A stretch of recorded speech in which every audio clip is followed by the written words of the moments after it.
Video ini menggambarkan bagaimana komunikasi mempengaruhi pelayanan di instalasi gawat darurat. Kasus yang ditampilkan adalah pasien dengan kasus tidak gawat darurat yang datang ke IGD dan meminta ditangani dengan standar gawat darurat. Kami dari kelompok 3, mata kuliah Manajemen Komunikasi dan Sistem Informasi Rumah Sakit, Angkatan ke-6, Universitas Megarizky, akan menampilkan contoh komunikasi yang tidak efektif dan komunikasi yang efektif oleh petugas.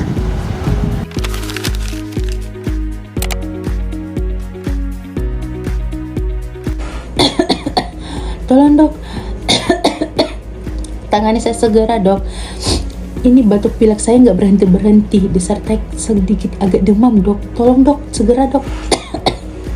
Masa batuk pilek dan badan agak demam saja ke IGD? IGD ini kan tempat menangani kasus gawat darurat. Kenapa tidak ke poli saja, Bu? Tapi kan polinya sudah tutup. Saya kan lagi sedang sakit, jadi harus dilayani dong. Ini kan rumah sakit. Nih, hidung saya sudah buntu nih. Saya rasa saya sudah sulit bernapas. Iya, semua yang datang ke sini juga selalu bilang sakit, Bu. Tapi triase itu ada prioritas. Silahkan, Ibu tunggu saja dulu di sana. Kalau begitu kami nunggunya di mana? Ya tunggu di sana. Nanti dipanggil. Banyak pasien IGD lain yang masih memerlukan penanganan. Jangan bikin ribut di sini, Bu. Silahkan tunggu di luar. Adegan ini adalah komunikasi yang tidak efektif. Informasi yang diberikan petugas sekaligus menjadi edukasi untuk pasien dan keluarga. Pada adegan ini, petugas memperlihatkan nada bicara, gestur yang emosional, serta informasi yang tidak jelas. Tidak ada penjelasan waktu tunggu, alur, ataupun yang lainnya. Komunikasi yang tidak efektif seperti ini akan menimbulkan perasaan bingung pada pasien, rasa aman juga berkurang, serta berpotensi menjadi konflik. Padahal pasien-pasien yang tidak dalam keadaan gawat darurat berhak mendapatkan informasi, arahan yang jelas, serta empati dari petugas.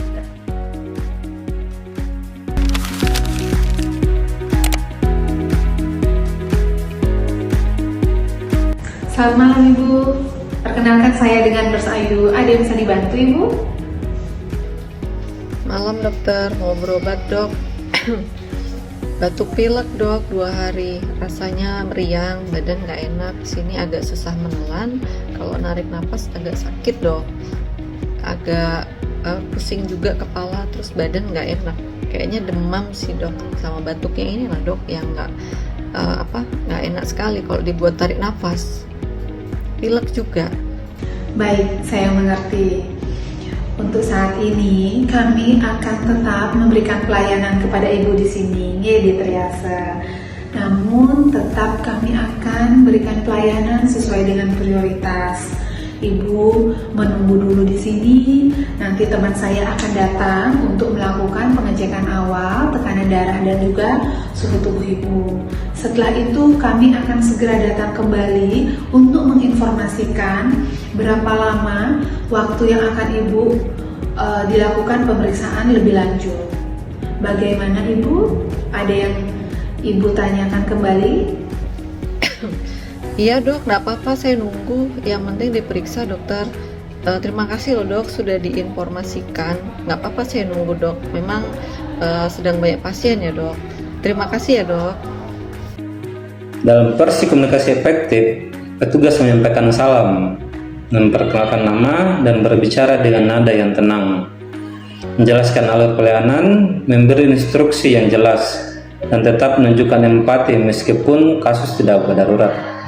Hal ini membuat respon pasien juga baik, menjawab pertanyaan dengan tenang, meningkatkan kenyamanan dan kepercayaan pasien, serta menjaga suasana IGD tetap kondusif.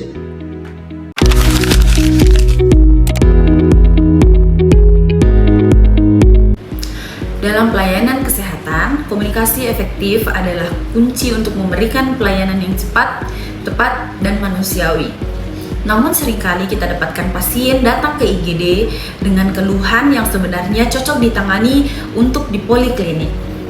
Skenario berikut menggambarkan bagaimana tenaga kesehatan memberikan pelayanan dengan komunikasi yang baik dan bagaimana pasien dapat menjadi agen perubahan untuk meningkatkan pelayanan mutu. Selamat siang Ibu, mohon maaf menunggu. Bagaimana kondisi Ibu sekarang? Keluhannya apa ya?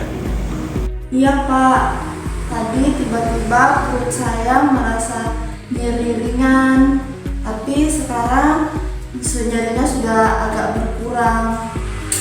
Baik Ibu, terima kasih sudah menunggu dengan sabar. Kami akan segera komunikasikan ke dokter agar Ibu bisa diperiksa. Selamat siang Ibu, saya Dr. Muammar. Tadi perawat menyampaikan Ibu ada keluhan nyeri ringan di perut, betul? Iya dok, tadi sakit, tapi sekarang sudah agak mendingan nyerinya. Baik Ibu, saya akan periksa dulu ya.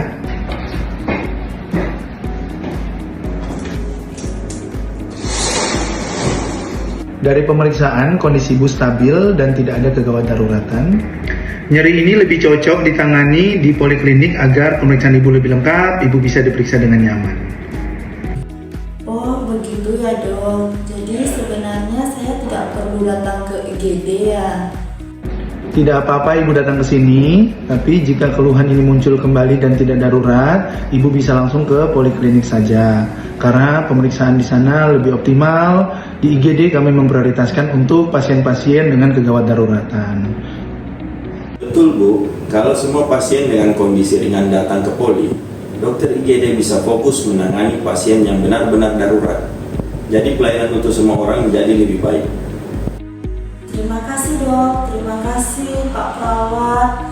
Informasi ini sangat membantu saya. Jadi besok saya akan datang ke poliklinik saja untuk pemeriksaan lebih lanjut. Terima kasih Ibu telah memahami. Jika ada keluhan mendadak dan berat, silakan kembali ke IGD, kami siap melayani. Skenario ini menunjukkan bahwa komunikasi efektif sangat penting dalam pelayanan kesehatan. Dengan memahami alur pelayanan dan menggunakan komunikasi yang baik serta efektif, tenaga kesehatan dan pasien dapat bersama-sama menciptakan pelayanan yang lebih berkualitas. Mari menjadi bagian dari perubahan menuju pelayanan kesehatan yang lebih baik. Demikian persembahan video edukatif dari kami, kelompok 3, mata kuliah Manajemen Komunikasi dan Sistem Informasi Rumah Sakit, dengan dosen pengampu, Dr. Apoteker Saparudin Latu, Magister Hukum, Magister Kesehatan. Dari program studi S2 Pendidikan Manajemen Administrasi Rumah Sakit, Universitas Megariski. Semoga dapat membantu komunikasi efektif di rumah sakit Bapak Ibu. Saya, Ketua Kelompok 3, Petronella Marcia Risamasu, NIM P1C2251075, profesi dokter, tempat kerja Rumah Sakit Umum Pusat Jayapura, Papua. Saya Marlon Susilisa, tim P1C2251076, profesi dokter umum, tempat kerja Klinik Utama Ajwa Health Center, Kota Ambon, Maluku. Saya Prianto, NIM P1C22506162, profesi dokter, tempat kerja Klinik Merial Health, Jakarta Timur.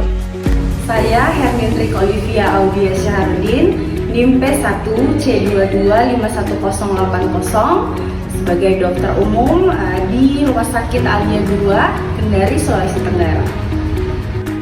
Saya Temawati, NIM P1C2251055, profesi dokter umum, saat ini bekerja di Klinik Borneo Lestari, Kota Banjarbaru.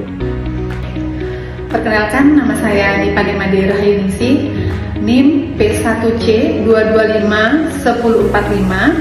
Saat ini saya bekerja di RSUP Prof Murah Denpasar, dan di sini saya akan berperan sebagai petugas triase.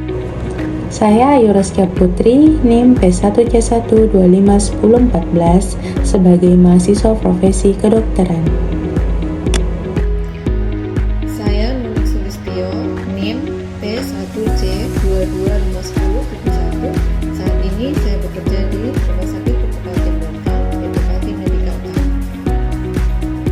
Perkenalkan, saya Dr. Haji Syed Muammar, NIM P1251052. Saat ini saya bertugas di Rumah Sakit Pertamina Panorama Balikpapan. Dalam video ini saya berperan sebagai dokter IGD. Terima kasih. Saya Nikoma Valentina, NIM P1C2251064, asal dari Puskesmas Mempuya, Kabupaten Bola Amongo, Sulawesi Utara. Assalamualaikum warahmatullahi wabarakatuh. Perkenalkan, nama saya Dr. Muhammad Irslan Ahmad, Stambuk PIC 2251061, seorang dokter umum di Kota Makassar. Dalam video ini saya berperan sebagai perawat. Terima kasih.